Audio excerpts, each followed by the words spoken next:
Oh my gosh, they're even gonna tax you after you die. Well, okay, yeah, they are. Nothing new. It's been around since World War One.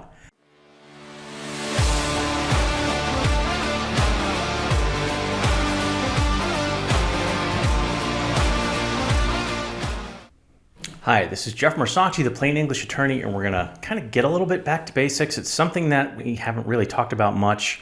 This is going to be on death taxes. All right, what exactly are we talking about when we talk about death taxes? This is actually a pretty unfortunate name that came across because of politics. All right, in the history of the quote, the death tax, it was actually the estate tax. So it was really levied on very wealthy families, and it was done to help fund World War I. And as soon as that war was over, that tax was going to go away. Well, we know that didn't exactly happen. So the estate tax hung around for quite a while. It's a federal tax. And hasn't been cut out, but the limits, in other words, how big does your estate have to get before it has to pay estate taxes, that's gone way, way up, especially in the recent last couple of decades. It's extremely high. In fact, right now, as I'm recording this, it's $11.83 million per person. So, all right. What exactly was the politics around this? How did it get the name death taxes? Well, obviously it's one side that wanted to get the people on their side riled up so they would go out and vote for them, so they railed against the death tax. Oh my gosh, they're even gonna tax you after you die. Well, okay, yeah, they are. Nothing new. It's been around since World War I. Where there was some dishonesty is they really tried to get rural families that might have been in agriculture to rail against the death tax because, they're going to take your family farm. Well, there are some farms that got estate taxes against them because they weren't family farms, they were giant agro businesses. All right. The one instance, and this is where it was completely disingenuous. They took the family farm because of estate taxes. No, the one case that everybody kind of cites, it's like the farmer didn't pay his income taxes for like 15 years and there were no other assets to pay the income taxes. So it really didn't have anything to do with death taxes.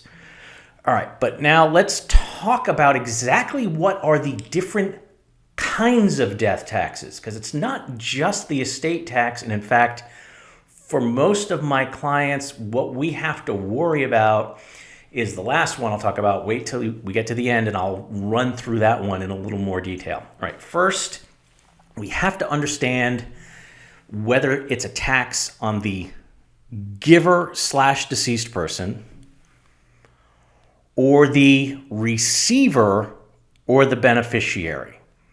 So when we're talking about an estate tax, we're talking about an estate tax on everything owned by a deceased person after they're gone. So this estate is whatever they have accumulated gets added up, and if it goes above a certain amount, there are taxes imposed. All right. There's federal and then there's state level estate taxes. Now, the federal exemption currently, this is being recorded at the end of 2021, it's $11.83 million per person. So what exactly, how many families does that really affect? Not a lot, but that's at the federal level. Are there state level estate taxes? Well, yeah, there are some states out there that have a tax threshold that's lower, or in some cases much lower, than the $11.83 million a person. So the state can impose their own. For my own state where I'm licensed as an attorney, North Carolina, there is no North Carolina estate tax. So residents in North Carolina don't have to worry about North Carolina imposing an estate tax. On the other hand, there are some states that do impose estate taxes if you're a resident there, and in some cases if you aren't a resident there. So this is going to be a story, and everybody kind of bashes New York and California for high taxes. Well, this is an example of where that happened. I had some clients for many years. They had moved from New York, but they were living in North Carolina for, I think, basically about more than 20 years by the time the widow, the mom, passed on. Well, their estate was completely under the limit for federal estate taxes. It was also under the limit, there was no estate tax in North Carolina at the time, but then they had some property in New York. Well, New York took a look at the whole estate and determined whether or not it would have been taxed if they were residents of New York State. And then said, well, okay, what percentage of those assets are there that are located in New York in terms of real estate? Okay, it was the house. So it was X percent. Well, okay, what we're going to do is we're going to calculate the taxes as if they lived here, and then they're going to pay that percentage of that in New York estate taxes. They don't live there. How are you imposing an estate tax? Well, New York figured out how to do it. So that's something to be aware of when you're talking about state level estate taxes. It's not 100% where you're a resident. It may affect real estate and assets that are in other states as well. All right, so let's now talk about something that's not technically death taxes, but it's related, and there are questions on this. Gift taxes. You probably heard somewhere along the way, oh, you can give $10,000 or $12,000 or $15,000 each year without any tax consequences, and you don't have to worry about gift taxes. All right, there aren't a lot of states that have gift taxes, but there are some. This is a tax, once again, on the giver, not the person receiving it. So for gift taxes, if it's above a certain amount, okay, here's what the tax is. It seems kind of weird that, well, wait a minute, you're giving money to someone. Shouldn't the person getting it be paying the gift tax? Well, no, because they tax the person giving the money. And typically the person who's giving the money has money, and the person who's receiving it probably doesn't have nearly as much. Okay. When people are trying to give money, it's typically to the next generation. They're trying to lower whatever their taxable estate might be. And we used to see this an awful lot when the estate tax limits were lower. Whatever that number was, 10, 12, 15,000, every single year, mom and dad would each give 15,000. So a total of 30,000 to each kid, maybe to the spouses of the kids, maybe to the grandkids, in order to lower their taxable estate. If you stay under that limit for the gift tax, no consequence and no filings needed. What if you do give more than that limit? All right, that's where at the federal level, you have to file a gift tax return. Are you actually paying money? Well, no. I said it's about $11.83 million that's exempt from estate taxes. If you gave, say, $115,000 to someone, okay, that's $100,000 extra. That $100,000 gets deducted from your $11.83 million. So now you can only give $11.73 million without estate taxes. So it deducts it from that kind of running total that you have to give as upon death without estate taxes. If you run through all of that, then okay, now there's going to be taxes based on that if you're giving it. Not a lot of my clients have that as a problem. They may be trying to maximize the gifts and whatnot. Important, completely side Medicaid note. Hey, just because those gifts don't count towards filing a gift tax return doesn't mean Medicaid would be very interested in it if you're trying to get Medicaid to pay for nursing home care. Those gifts do count if you give them within 5 years of applying for Medicaid. So just be aware of that. These are two different rules. I've got a lot of videos on Medicaid planning that you can check out in the playlists. All right, so then what about the state level? Well, okay, those states have their own rules. In North Carolina's case, we used to have a gift tax. It was going through challenges based on constitutional grounds, which kind of made sense. And rather than deal with it, they just eliminated the gift tax entirely. Well, what was that constitutional issue?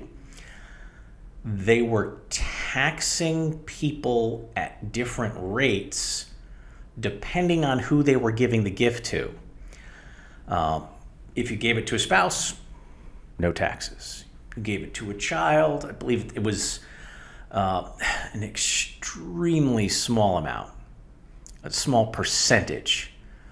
But then if you gave it to siblings or nieces and nephews or aunts and uncles, okay, it was a little bit higher. And then there was another category, like cousins or further related, it was a much higher rate that that included other people. And it's like, well, wait a minute, can you really tax people different rates depending on who they give it to?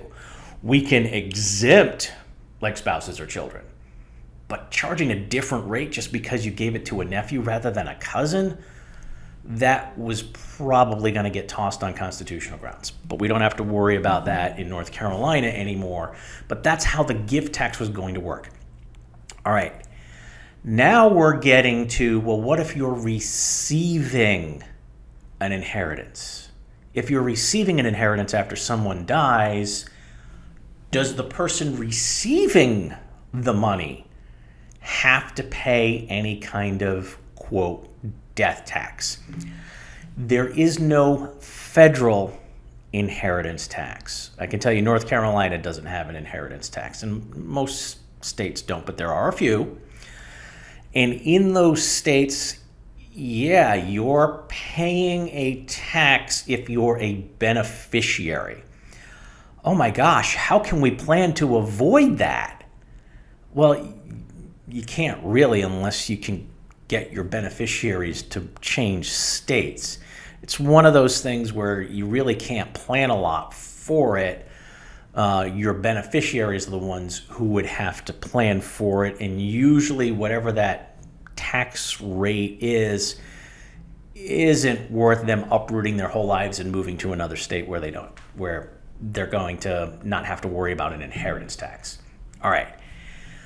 But now we're going to get to the single biggest worry that we have regarding, quote, death taxes, and it has nothing to do with the states.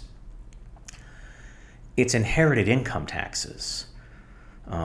Unfortunately, some of the things that I've seen over the decades that I've been doing estate planning, and even before that, the prevailing thought was always, take the tax deduction, put as much money as you can into a 401k or an IRA, just do the tax deferred, it grows faster.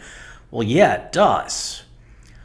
The problem is, it used to be 70.5, but when you get to 72 now, the federal government makes you start taking money out, and it's 100% of what you take out is income taxable. It goes on top of your regular income taxes. So the real savers, the people who did follow all of that advice to put as much money as they can in tax-deferred assets, all that money grew And now, as they're being forced to take that money out in retirement, they may be in even higher tax brackets than when they were working. The thought was, well, wait, you're not working, you're not earning money, you should be at lower tax rates. But that's not the reality of what happened. All right. What about when you pass on, if you have this large amount in IRAs or 401ks or other tax deferred accounts? Now suddenly the people inheriting those accounts have, at a maximum, if it's handled properly, again, only if it's handled properly, they've got 10 years to pull that money out and figure out whatever schedule they want to use in pulling money out, but it has to be 100% out of an inherited IRA account by the time that 10 years is up. So now suddenly someone's inheriting, let's just keep the numbers easy and not worry about interest and that other stuff. They get $200,000 and they plan on taking 10% out each year. So that's $20,000. Again, no growth or whatever. That's $20,000 going on top of their other income, and it's going to be income taxable. So I kind of lump in these inherited income taxes as part of the overall umbrella of death taxes.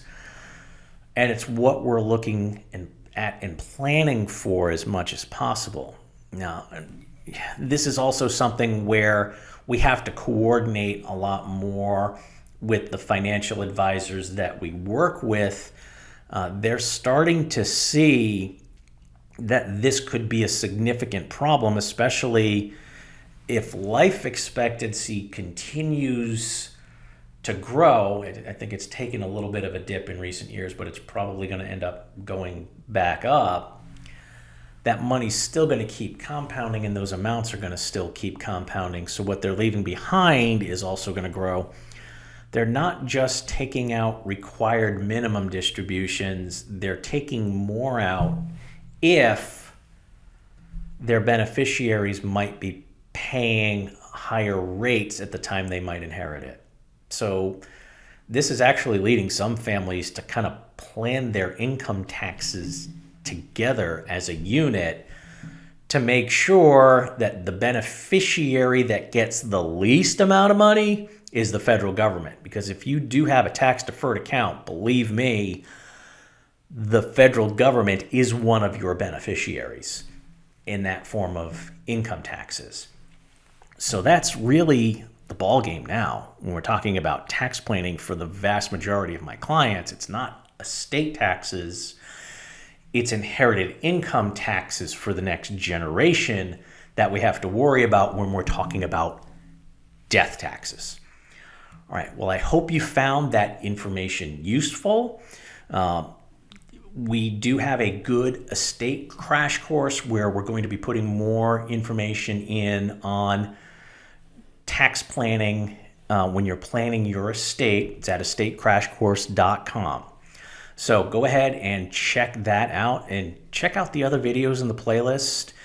There's other stuff about taxes, and I believe we've got a couple of things on IRA trusts, and we're probably going to be doing more of that in the future.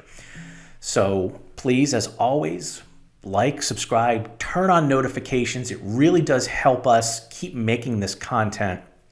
And as always, stay safe, plan ahead, and enjoy life. And whatever you do, make it a great day.